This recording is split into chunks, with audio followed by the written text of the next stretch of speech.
Hi everyone and welcome back to High Desert Growing. I'm Jay Bell. It's fall in Albuquerque and that means a lot of things for a lot of people, but specifically for growers it means harvesting and preserving your crops, your food. It means cooler weather, yay! It means fun layers and jackets. It means garlic, I love my garlic. It means also a rest from our gardening responsibilities, which most of us love. I love it. I love to grow in the spring. I really love to take a break in the winter. It also means that I'm taking advantage of the cooler weather to dig my new bed. I'm still in the process of redesigning and updating my garden in the backyard. I'm making it more of like an urban farm as much as I can. But that also means that I am planning my watering setup. So I will talk about my automatic watering system in another video if you all are interested. But today we're going to focus on oyas.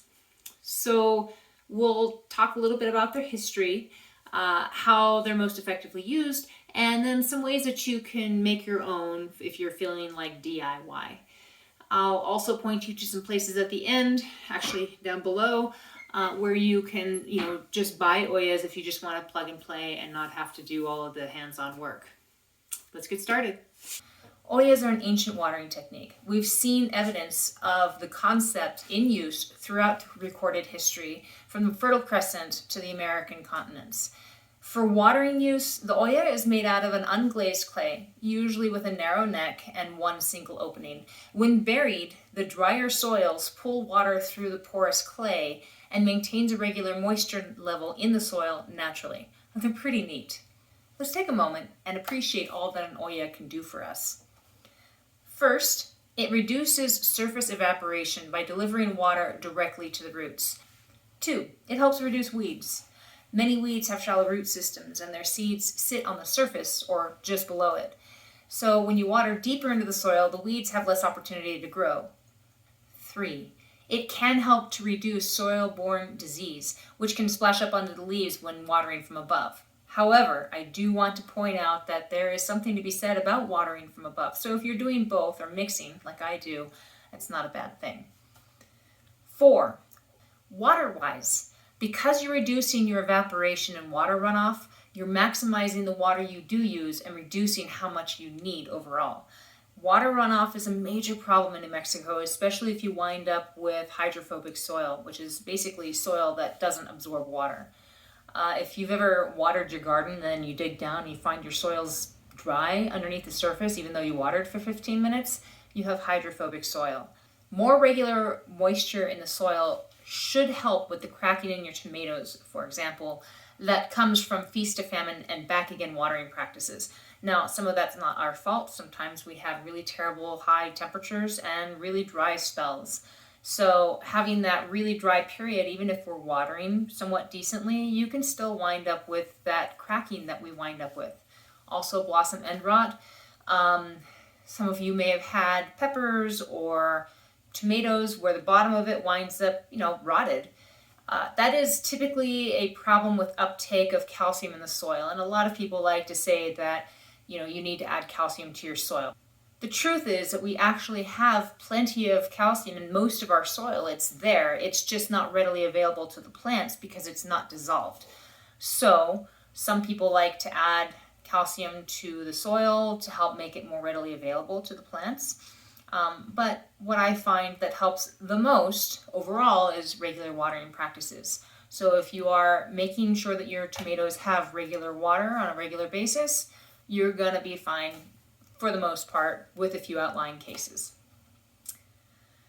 So that leads us to the next question. What type of oya do I use? Really, that depends on you and your budget. I'll go over the 3 main types of oyas that I feel like I can give you advice on. The first one is the bulb oya. The second one is going to be a terracotta pot oya, which you can make at home. And the third one is going to be basically a jug oya, which is made from plastic. So let's get started on that one. Bulb oyas last the longest. They have the least moving parts, are all natural, and they're the least likely to clog on you with, excess calcium deposits. Each one is an investment, about $30 or $40 for a really large one, but they should last a long, long time with proper care.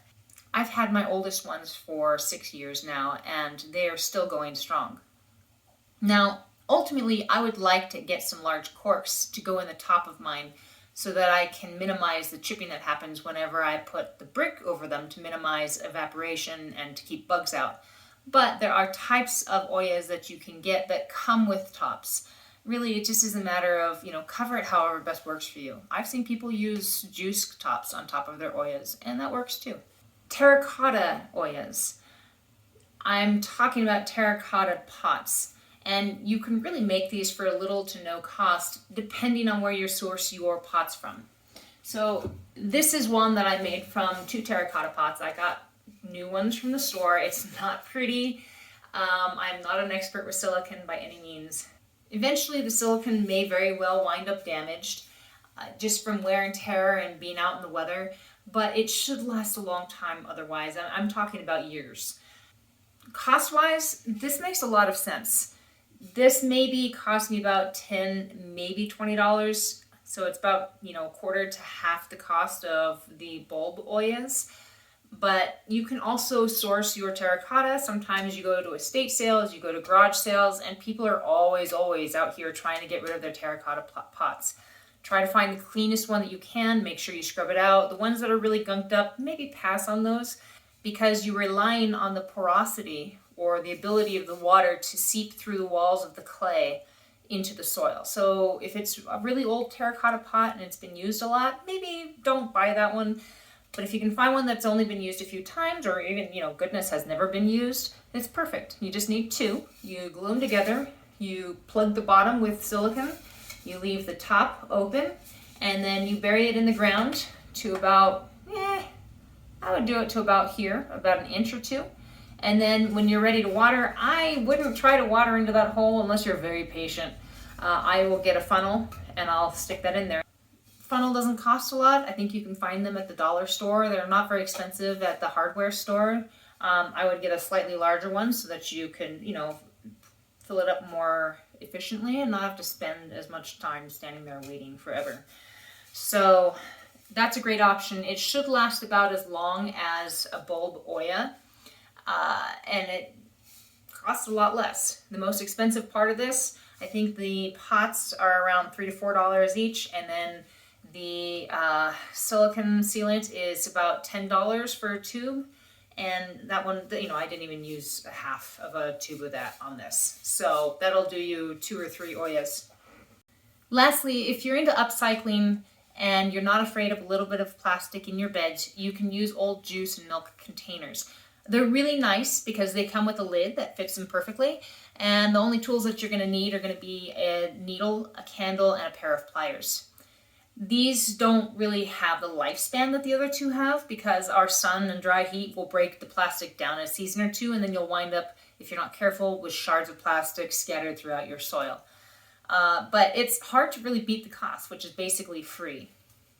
If I were to use milk cartons, I would probably replace them every year, just as a safety measure. And when it comes to like the juice containers, like the one in this video, I probably would get away with maybe 2 years. I don't know, I've never used one for a long term. But if you're doing container gardening in an apartment, for example, it's a really affordable way to make sure that you are getting, the water that you need for your plants. And you can, buy anything, buy yourself a little drink. And then when you're done, now you have your little oya and you got a benefit of a yummy treat on the side. So now setting up your oya spacing is going to be dependent on what you're planning to grow. Not all plants have roots that are the same depth. Remember, we talked about this in the soil episode. This is largely why it's possible to grow your plants together. For example, like a pepper plant and some basil or tomatoes. They all have roots at different depths, so they don't outcompete each other for nutrients and water. For tomatoes, squash, peppers, certain greens like chard, you're going to want to go with a bigger oya. These plants set their roots pretty deep, around 12 to 18 inches or so, and they're going to do best with watering at similar depths. For things like lettuce, peas, beans, and certain flowers, you won't need to go as deep. A smaller oya will suffice in that area for those shallower roots, especially if you're growing in a container, like I mentioned before. Just make sure that you leave about 2 inches of the oya above the soil. Now, in the case of my garden, I'm using nothing but big oyas, just because the whole purpose of my oyas in my garden, in this case of my garden, is not to be the sole source of water for my plants. It is a stabilization system for my garden that I have set up over the years and found that it has really made a big difference for my plants overall. So the next question should be, how many oyas do I need? So I have to answer with, it depends. Different types of soil hold water with different levels of efficiency. Ideal vegetable garden soil, which is loamy, will hold water most efficiently for acid-loving, food-producing plants, basically your vegetable garden. For my roughly 1 gallon size oyas, I've placed them about 18 to 24 inches apart, and this has served well to help maintain the moisture that I need. If you're growing in clay-heavy soil, though, you might want to think carefully about subsurface watering or maybe space your oyas further apart from each other, because clay soil can hold too much water and drown your plants. And if you've got sandy soil, like on the west side, well, just add compost and manure and you'll see better water retention in just a few months. So what about container gardens? Heck yes. Oyas can be the ultimate game changer for container growing, and especially in the heat of summer when the roots get extra hot and the soil dries out really quickly. Just a few hours of being dried out on a hot day can send your plants into shock. We're all busy. We have lives, but too late you realize, oh my God, I didn't water yesterday, and by the time you get out there today after work, the plants look pretty poor. An oya can give you that little bit of grace period to make sure that the stress cycle doesn't start. Remember that stressed plants will stay alive, but it won't be healthy enough to reproduce, basically make fruits and vegetables. So the happier you keep your plants, the happier you are with your harvest. Also, another point I want to make is to make sure that you are sizing your oyas for the container that it's going to go in. If you have a small container this big, don't put a gallon oya in there. There's not going to be any roots for the soil and the plant. So if you have a pot this size, from here down, maybe do, an oya about this big, no more than maybe a quarter of the pot size. So now we've talked about spacing and sizing. Let's talk about how often that you fill them. Again, that depends. It's going to have to be an experiment for you, just like it was for me. For me, in spring and around this time of fall, I'm filling my oyas every 5 to 7 days. In high summer, though, I'm refilling every 36 hours or so. Sometimes I refill every 24 hours because I want to make sure the water level stays all the way up. As the water gets used, the water level drops. And, the roots at the higher levels are not getting watered as much. So I try to make sure that I water every 24 to 36 hours in high summer. And as always, containers will need refilling every day in the hottest months. Things dry out, roots get hot, it uses water a lot more quickly than a plant in the ground will. And remember what I said in my watering episode, if the top 2 inches of soil is dry, it's time to water. So now I've sold you on the benefits of oyas, I want to tell you about a few of the things I've learned using oyas over the years. Number 1, bury your oyas where you can reach them. Seriously. Generally, we don't want to walk on our garden soil. It compresses it. It's not good for the roots. A healthy soil, a few years old, will be okay, but I always try to avoid it if I can help it. So in my case, all of my oyas are within arm's reach around my walking perimeter of my garden beds. So I can easily reach in, take a brick off the top, put my hose in and fill it up and then put it back. So consider your reach, your limitations, whatever it is, whatever works for you. Make sure that it's a system that you can use. Which brings us to number 2. What's easy to reach in spring is not going to be so easy to reach in summer and fall when everything is growing like crazy. Either make sure that you're comfortable with reaching through all the leaves and bugs, or consider setting up an automatic refilling system. it's 6 of one and half a dozen of another. I have gardener sleeves that I wear so that, if I'm reaching in, especially around like my tomatoes, and I don't particularly like tomato hornworms, I put on my sleeves and I just reach through. It's not a problem for me.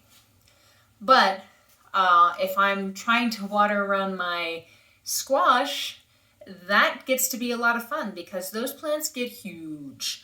And trying to reach in amongst all those plants, especially if you have heebie-jeebies about like squash bugs, think about that. Maybe place your oyas closer to the edge, closer to you. The plants will still find it with their roots. They have extensive root systems. Place it closer to what makes sense for you. And you might have to move them from year to year to make it work. But always consider what plants you're planting around your oyas so you can place them accordingly. Number 3. If you live at higher elevations where the freezes can get rough, it's a good idea to dig up your oyas every fall to prevent them from cracking under the temperature stresses. I'm looking at you, East Mountains. I'm looking at you, Santa Fe. Any of these places, Los Alamos, these places up in the higher elevations where you get down below zero more often, this is going to be more of an issue. Down here in the valley, I've never dug mine up, and they've been fine. And number 4. Refilling your oyas can actually be kind of time consuming. I personally like going out there and refilling. It's kind of my zen time. I enjoy it gets me away. It lets me be in the green. I can enjoy, while I'm watering, I can be, inspecting the plants. It's kind of multitasking. I make sure that there's no predation signs on my plants, no bugs, no worms. So for me, it's a win-win. I don't really mind taking care of my oyas that way. Sometimes if I'm really stressed or short on time, it is a little bit of a problem for me to make time to water my oyas because I have like a dozen of them. And it takes probably 15 minutes to, go from oya to oya on top of the regular watering cycle if I'm watering by hand. The other thing to consider about oyas is if you are growing in ground like I am, filling your oyas by hand means a lot of up and down and stretching and squatting. So if you have physical limitations of any kind that might make you concerned about, getting down and being able to do that on a daily basis, you might consider using an automatic refilling system. For me, I'm just using an irrigation system that will automatically dump water into the oyas on a regular basis. And my hope is I'll be able to fine tune it so that it will automatically fill to the top, depending on what spigots I put in. I will tell you how that goes once I figure that out. That's my plan. I don't have any surefire way to make that happen yet, but just an idea and an awareness for you if you're planning on a similar system. A few other tips and tricks that I want to offer up. Gravity. Gravity works. So if you have the oya in the soil and it has been watering for a day and a half and it's hot outside, that water is not going to go anywhere but down, which means the bottom half of the oya is going to be watering, whereas the top half is not. And if you have any shallow-rooted plants there, especially new ones, they're going to require extra watering, or you need to make sure that oya stays topped up as much as possible. Also, if you do like I've done and try to plant your seeds around the oya and you don't keep that oya topped up like daily, even in the fall, they're not going to germinate very efficiently because the water's down at the bottom part of the oya. So, hand water, supplemental watering by hand is really important. Or make sure that you have an automatic watering system to make sure that those plants can germinate and their roots can seek out the water at the lower levels as much as possible. There's one caveat. Do not use oyas for native and naturalized desert plants. Don't use them on landscape plants like salvias, Spanish brooms, cactus. They don't need it, and they'll actually be harmed by constant water supply. And that's the gist of it. Ancient watering technique still applies today. Reduce your water use, improve root and soil health. You might reduce weeds and soil-borne disease, at least I have, and it helps busy people like you and me get through the hottest part of the season and still look like we have a green thumb. Pretty neat trick. I'll list some of the locations below that I know of in Albuquerque where you can buy the pre-made oyas. If you know of any others, please drop a comment below and I'll add it to the list.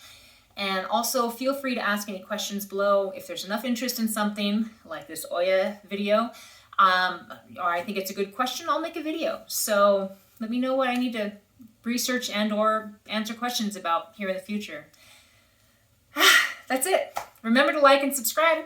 Hit that bell. Take care, everyone. Have a happy holiday. Enjoy Thanksgiving. Have a great Christmas if I don't post before then. And enjoy your harvests in the fall weather. Take care.